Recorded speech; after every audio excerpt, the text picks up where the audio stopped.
यज्ञोपचार की स्वास्थ्य संरक्षण प्रक्रिया। लेखक वेदमूर्ति तपोनिष्ठ पंडित श्रीराम शर्मा आचार्य।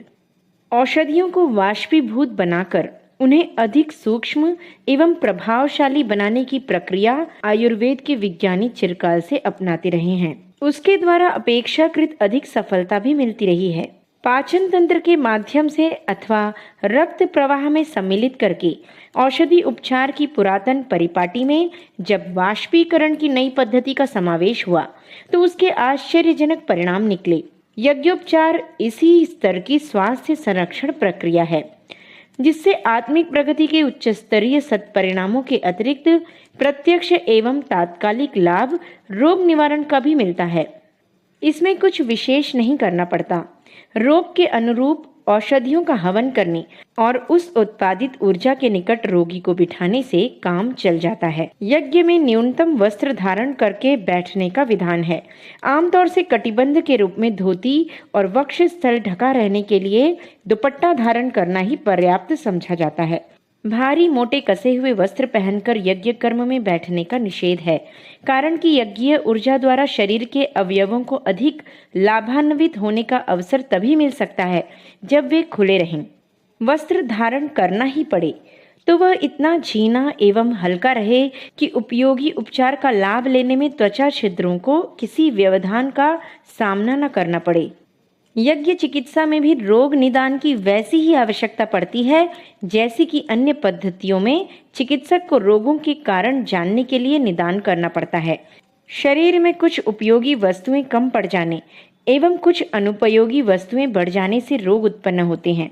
इस कमी को पूरा करने एवं विष संचय को बहिष्कृत करने के लिए सभी चिकित्सक अपने अपने ढंग से उपाय करते हैं।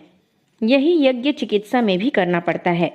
देखना होता है कि शरीर की रोग निरोधक शक्ति को बढ़ाने के लिए समर्थता देने वाली क्या पुष्टाई आवश्यक है और उसे कितनी मात्रा में किन पदार्थों के द्वारा शरीर में पहुंचाया जाए। देखना होता है कि किस अवयव में किस स्तर का कितना विष द्रव्य जमा हो गया है, उसे बाहर निकालने के लिए किस प्रकार की ऊर्जा उत्पन्न की जाए और उसे उपयुक्त स्थान तक पहुंचाने के लिए किस उपाय का अवलंबन किया जाए। हवन सामग्री किस रोगी के लिए किस स्तर की प्रयुक्त की जाए, इसमें भिन्नता रखनी पड़ती है। सामान्य यज्ञ सबके लिए सामान्य रूप से उपयोगी है।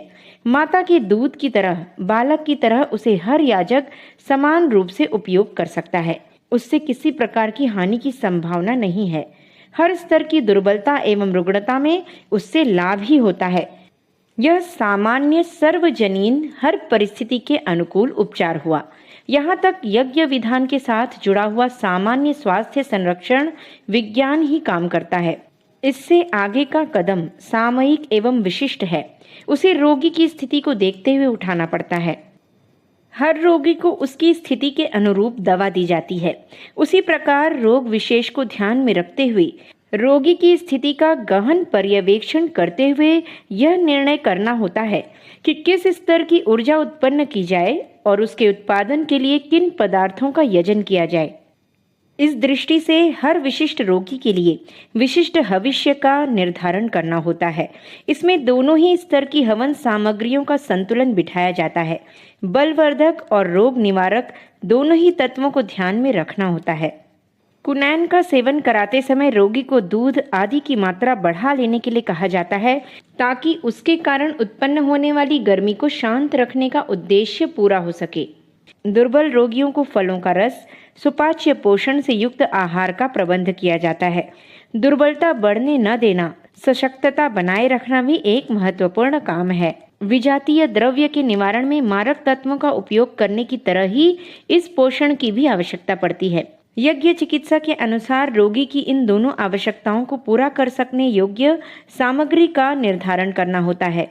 इसके लिए पदार्थों की रासायनिक संरचना का ज्ञान आवश्यक है। उसके दूसरे तत्वों के साथ सम्मिश्रण के प्रभाव का भी ज्ञान होना चाहिए। प्रयोगशालाओं में टाइट्रेशन इसी के लिए होते हैं कि दो पदार्थों के मिलने की प्रतिक्रिया का सही ज्ञान हो सके। नीला व पीला रंग मिलकर हरा रंग हो जाता है। मूल द्रव्य के लक्षण ही अंतर्धान हो जाते हैं।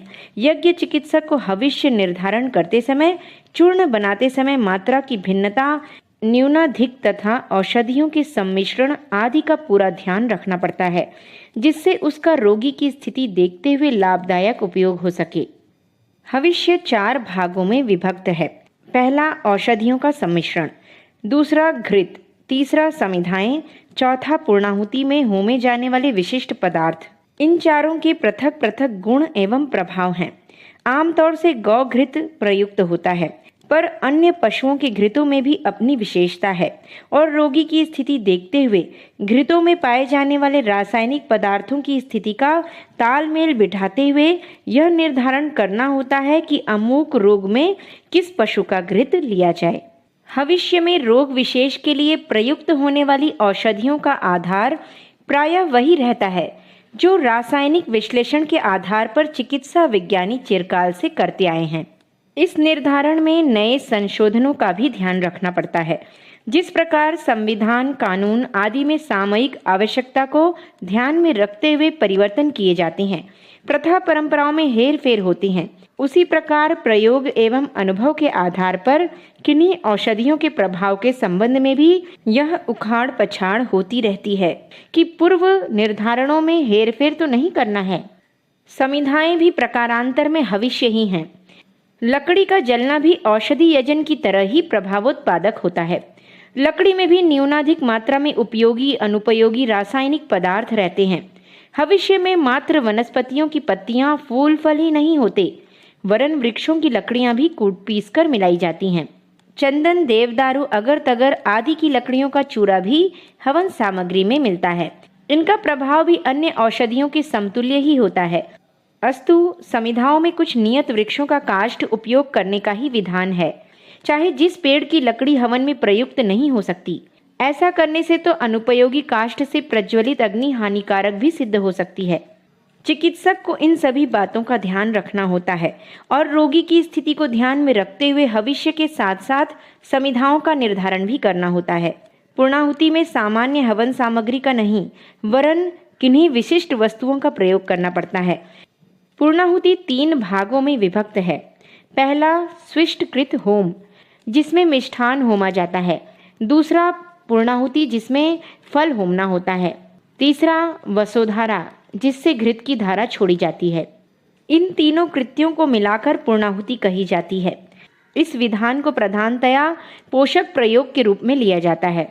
निरोधक सामग्री तो भविष्य के रूप में इससे पूर्व ही यजन हो चुकी होती है। मिष्ठान क्या लिया जाए, उसे बनाने में क्या पदार्थ लिए जाएं, यह भी यज्ञीय विधान का एक अंग है। शक्कर, चीनी, मिश्री, मिठाई आदि का उपयोग सामान्य बात है। असामान्य रूप से विशिष्ट प्रकार के चरु बनाए जाते हैं। खीर, हलवा, लड्डू आदि का हवन स्विष्टकृत होम की आहुति में होता है।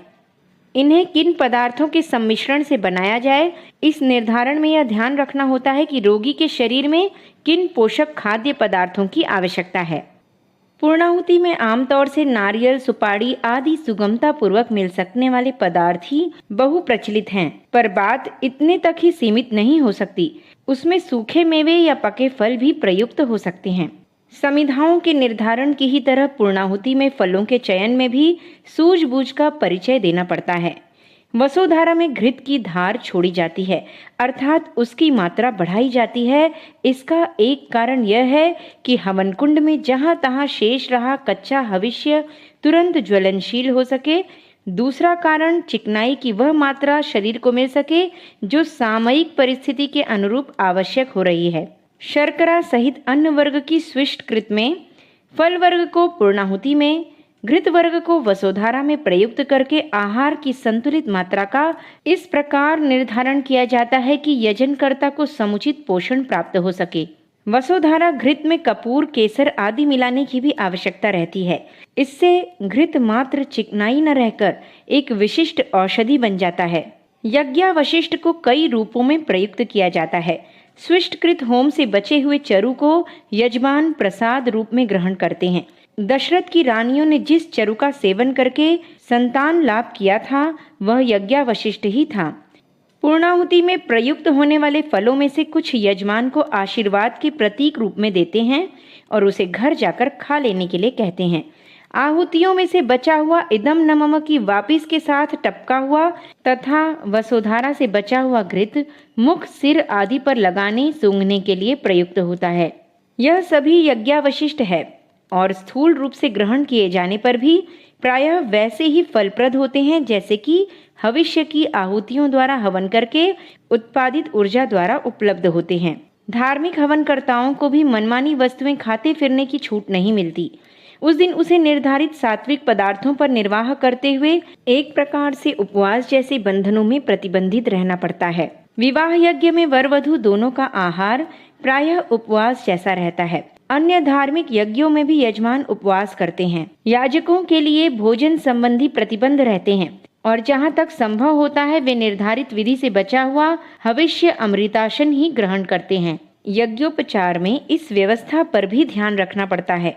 रोगी मात्र हवन करके ही इस विशिष्ट चिकित्सा पद्धति का लाभ नहीं उठा लेता, वरन उसके आहार में किन वस्तुओं का उपयोग किस मात्रा में करना है इसका भी निर्धारण करना होता है। चिकित्सक मात्र औषधि देकर ही बात को पूरी नहीं कर देते।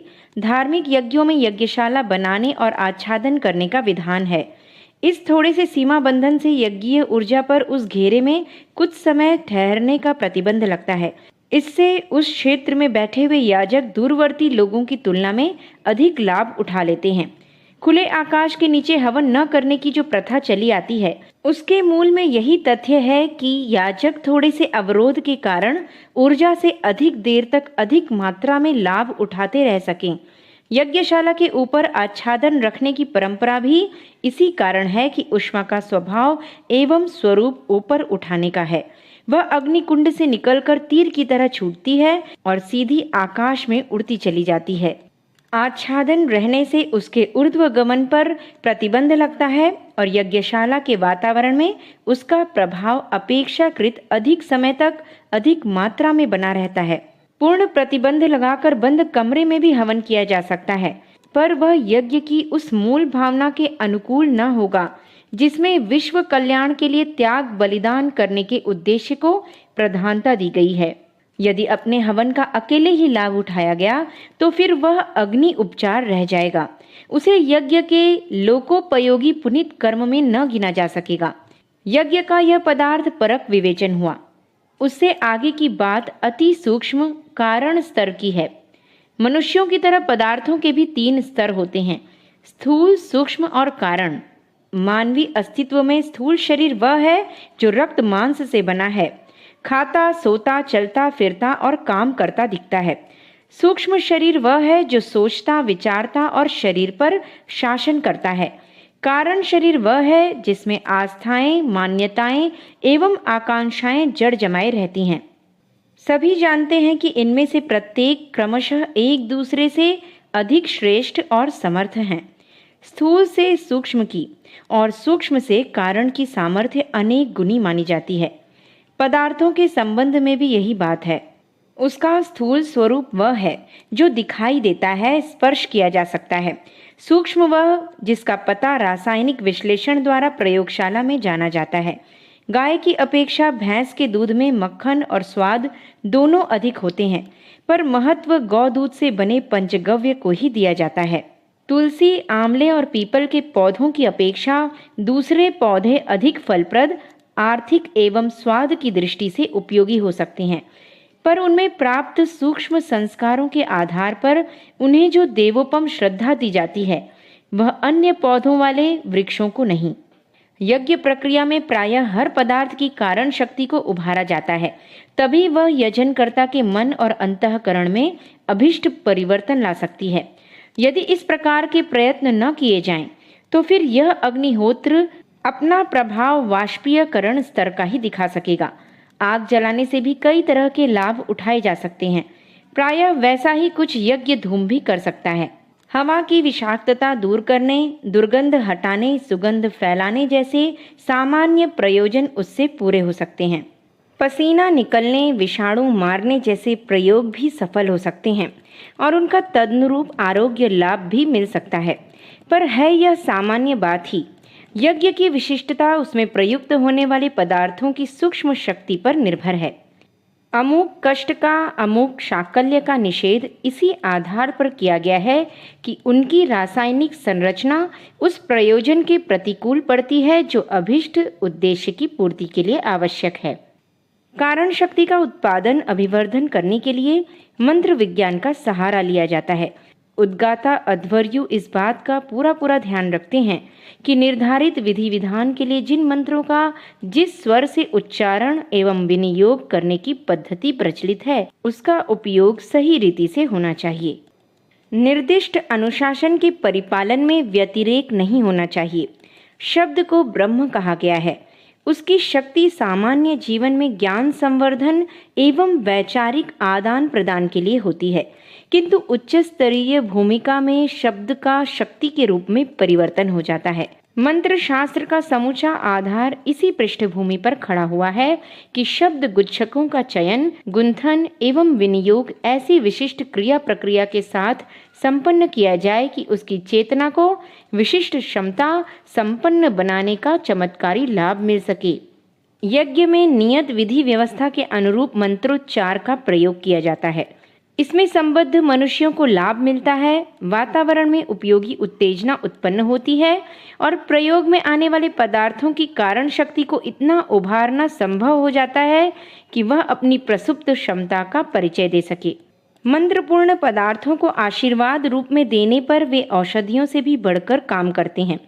इससे प्रकट है कि यजन से पूर्व भविष्य की कारण शक्ति को उभारने में इस स्तर तक सफलता मिल जाती है कि वह वस्तु की दृष्टि से सामान्य होते हुए भी विशिष्ट शक्ति की दृष्टि से असामान्य सिद्ध हो सके। भविष्य यदि ऐसे ही आग में फेंक दिया जाए तो उससे गंध उत्पन्न करने जैसे हल्के लाभ ही मिल सकेंगे। वैसा कुछ संभव न हो सकेगा जैसा कि यज्ञ आयोजनों से अपेक्षा की जाती है। इस प्रकार हम देखते हैं कि यज्ञ प्रक्रिया में मंत्र चिकित्सा, औषधि कल्प, ऊर्जा, प्रत्यावर्तन एवं स्थूल व सूक्ष्म मांसोपचार की सारी विधि व्यवस्थाएं अंतर्निहित हैं। यही कारण था कि आर्षकालीन देव मानव स्वस्थ, प्रसन्न व समृद्ध बने रहते थे। अभी भी समानांतर चिकित्सा पद्धति के रूप में इसे अपनाया एवं जन स्तर पर प्रतिपादित किया जाए तो यह और चिकित्सा पद्धतियों की तुलना में अधिक समर्थ ही बैठेगी। प्रयोग परीक्षण द्वारा इसकी प्रामाणिकता सिद्ध होने पर तो धीरे धीरे लोगों का और भी गहरा विश्वास ऐसे हानि रहित आध्यात्मिक चिकित्सा पद्धति पर बैठता जा रहा है। यज्ञोपैथी निश्चय ही अगले दिनों दुखी संतप्त मानवता के लिए एक वरदान बनकर आएगी।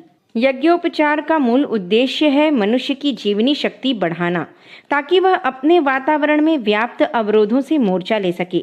शारीरिक एवं मानसिक दोनों ही प्रकार के रोग एक ही स्थान से जन्म लेते हैं, अंतःकरण से।